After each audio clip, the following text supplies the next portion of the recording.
when we talk about the problem, like the situation in the school, including bullying, so it leads us to talk about positive youth development in the system. I think Asim touched on that a bit. Maybe any one of you can like add more on this, like positive youth development approach, particularly in the US school. Maybe I can start off, and then I'll pass it on to Morgan. So, as the slide states, youth development is something that's covered very much in the curriculum for teachers in the US. In many of the education programs, teachers are supposed to go through adolescent development and learn about empowering their students, looking at both the psychological level and then the behavioral level as well. But this may not always be implemented the same every place, even though there may be many resources as well. So this is something that's still very much being worked on and tweaked and improved in the United States. And as you can see, that even PYD has had some really great results, for example, in juvenile detention centers, where youth that have been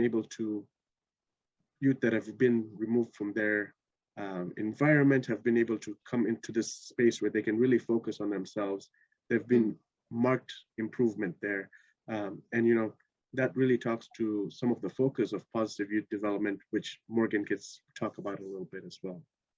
Thank you, Morgan.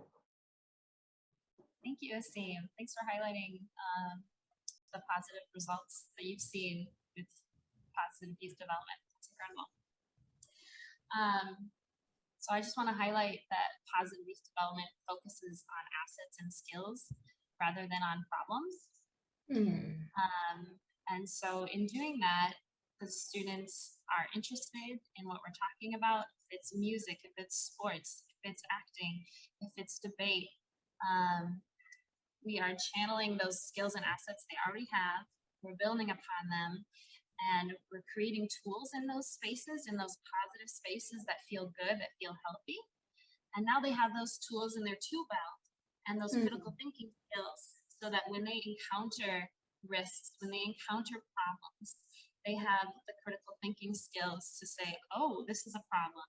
They have the tools to say, I have 3 different options. Which is the best tool to combat this problem on my own?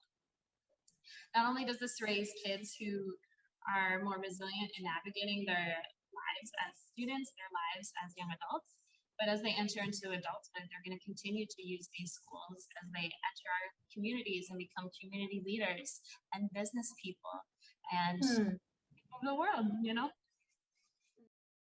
That's why we need to talk about this with our youth service provider, because not only creating you to be like the leader or have critical thinking, but also the adult who work closely with youth like play a very important role.